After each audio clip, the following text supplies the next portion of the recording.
ఎవరైనా ఒక electric vehicle కొనే ముందు వాళ్ళకు ఉండే ఒకే ఒక భయం, రీసెంట్గా ఎక్కువ ఎలక్ట్రిక్ వెహికల్స్ పేలడం జరుగుతున్నాయి. చాలామందికి ఎలా పేలుతున్నాయి, ఇలా పేలడానికి రీజన్స్ ఏంటి, అండ్ పేలకుండా ఉండాలంటే మనం ఎలాంటి సేఫ్టీ మెజర్స్ తీసుకోవాలో తెలియదు. సో ఈరోజు అది ఎక్స్ప్లెయిన్ చేస్తా వినండి. మెయిన్లీ ఎలక్ట్రిక్ వెహికల్లో ఎక్స్ప్లోడ్ అయ్యేది battery.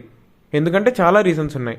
Like battery overheat అవ్వడం, కెమికల్ రియాక్షన్ డిస్బ్యాలెన్స్ జరగడం, ఓవర్ ఛార్జింగ్ చేయడం, weather conditions, charging conditions and poor battery quality. Mainly ఓలాని తీసుకుంటే వీళ్ళ కంపెనీ స్కూటీ బెంగళూరులో మాత్రమే టెస్ట్ చేస్తుంది. అక్కడ వెదర్ కండిషన్స్కి బాగానే రన్ అవుతుంది. బట్ అదే హై టెంపరేచర్ కండిషన్స్ ఫేస్ చేసినప్పుడు థర్మల్ ఎక్స్పాన్షన్ జరిగి బ్యాటరీ అనేది పేలుతుంది. సో టెస్టింగ్ అనేది వేరియస్ టెంపరేచర్ కండిషన్స్లో చేస్తే అప్పుడు ఇలాంటివి జరగకుండా ఉంటాయి. లైక్ ఏథర్ స్కూటీ కంపెనీ వాళ్ళు డిఫరెంట్ కండిషన్స్లో టెస్ట్ చేస్తారు, డిఫరెంట్ ప్లేసెస్లో టెస్ట్ చేస్తారు.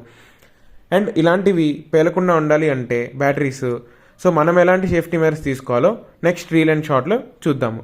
ఇలాంటి ఇన్ఫర్మేటివ్ వీడియోస్ కోసం ఛానల్ని సబ్స్క్రైబ్ చేయండి.